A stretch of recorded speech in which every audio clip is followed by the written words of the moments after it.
सभी विद्यार्थियों का पुनः एक बार आपके अपने इस YouTube चैनल साहित्य संगम में बहुत बहुत स्वागत है। आज की इस कक्षा में हम बात करेंगे हिंदी साहित्य की जो सहायक पुस्तक लगा रखी है अंतराल भाग 2।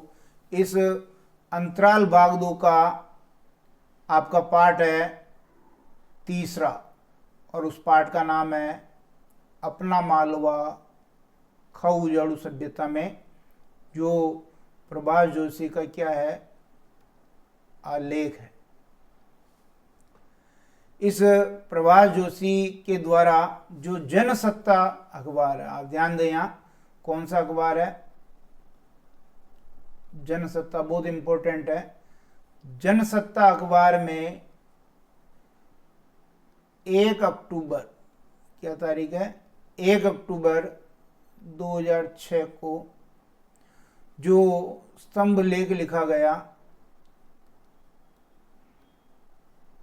कागद कार्य, कागद, सही कर लें इसको,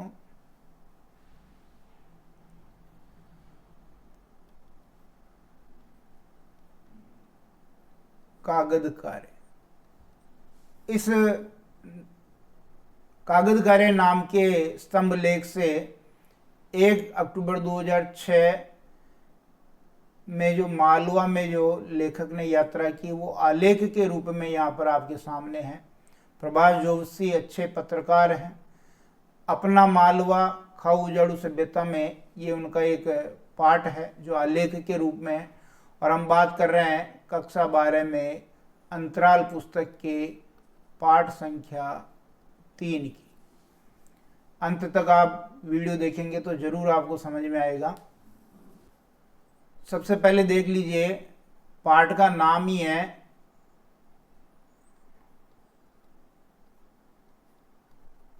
अपना मालवा खाऊ उजाड़ू सभ्यता में, और इसके लेखक कौन है, प्रभाष जोशी। अब यह ध्यान दीजिए, सबसे पहले तो ये जो अपना मालवा खाऊ उजाड़ू सभ्यता में जो पाठ है ये एक आलेख है।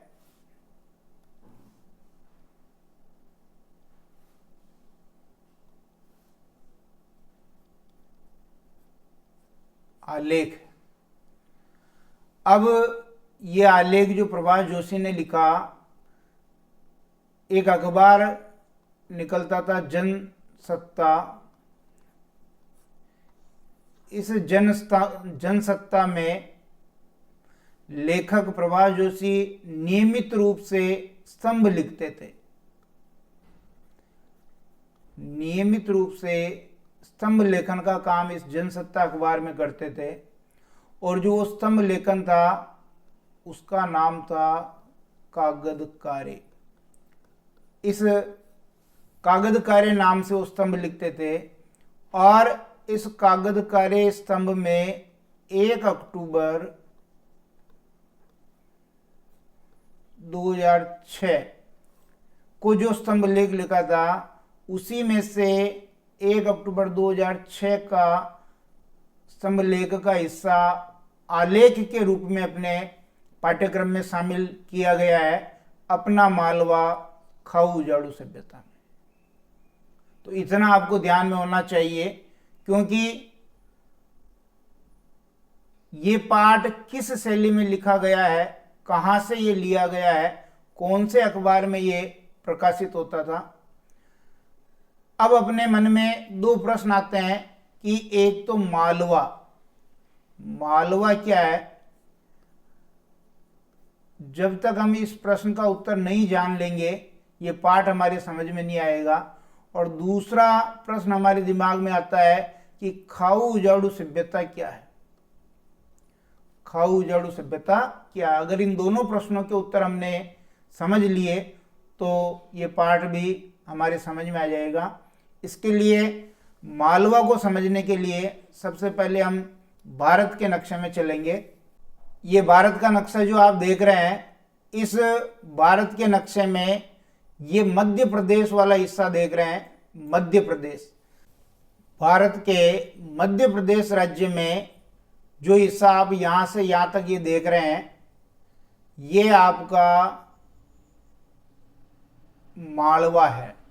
इसको हम एक और नक्शे के माध्यम से समझते हैं। सबसे पहले तो आप ये समझिए कि राजस्थान के कोटा संभाग, जिसमें कोटा, बूंदी, बारा, झालावाड़, यहाँ से जैसे ही हम एंटर करेंगे तो ये मध्य प्रदेश आ जाएगा और हम मालवा में एंटर करेंगे। ये जो मालवा का पठार है और कोटा संभाग यहाँ पर है, यहाँ से जो ये एरिया है ये सब मालवा का पठार है। इसी मालवा के बारे में लेखक बात करना चाह रहा है। जैसा कि हमने बात की कि मध्य प्रदेश में जो ये हिस्सा आ रहा है, ये मध्य प्रदेश का,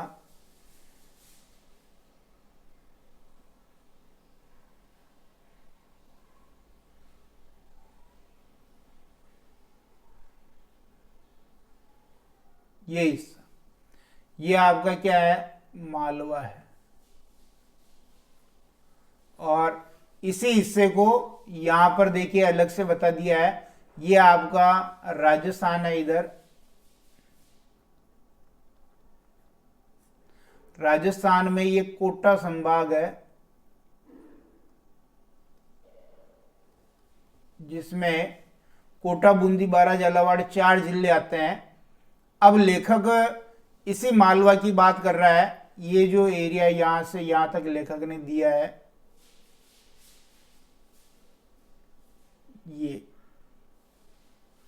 तो ये जो मालवा है, इस मालवा के बारे में लेखक ने क्या बात की है कि एक तो मालवा की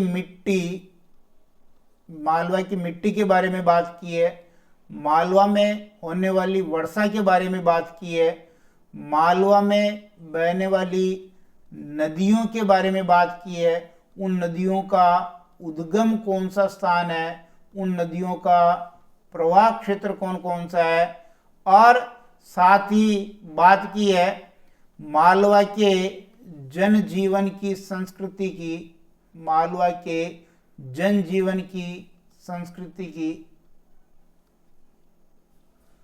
इसमें मूल रूप से ये जो पाठ है, इसमें आपको 2 चीजें देखने को मिलेगी। एक तो जल और पर्यावरण। ध्यान दें, ये बहुत इंपॉर्टेंट है कि जल और पर्यावरण संबंधी जो समस्या आज बढ़ती जा रही है, जल और पर्यावरण संबंधी समस्या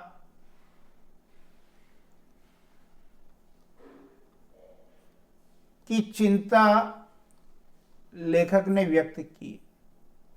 बहुत इंपॉर्टेंट है कि जो जल और पर्यावरण संबंधी जो चिंता लेखक की, वो यहाँ पर आके उजागर हुई है। यानी आज जो ये पर्यावरण बिगड़ रहा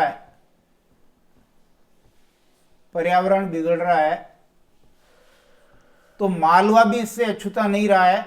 ये जो मालवा, जिसके बारे में कहा जाता है कि मालव धरती गहन गंभीर, पग पग डग डग रोटी पग पग नीर। क्या कहा है? मालव धरती गहन गंभीर, डग डग रोटी पग पग नीर।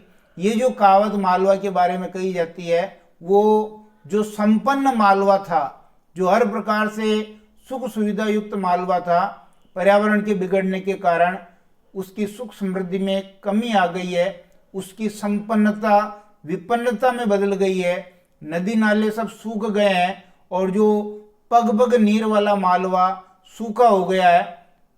उसके क्या कारण है वो यहाँ पर बताने की कोशिश लेखक ने की है। तो मालवा के बारे में हमने जान लिया कि मालवा एमपी का हिस्सा है और यहाँ पर नदियां खूब बहती है। लेकिन खाऊ उजाड़ू सभ्यता क्या है? खाऊ उजाड़ू सभ्यता,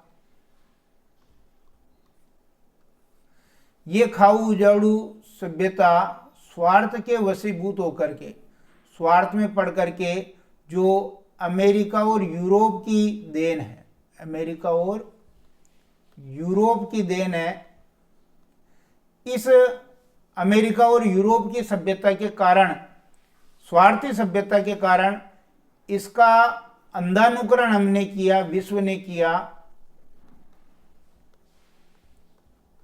इसका अंधानुकरण विश्व ने किया। फलस्वरूप क्या हुआ?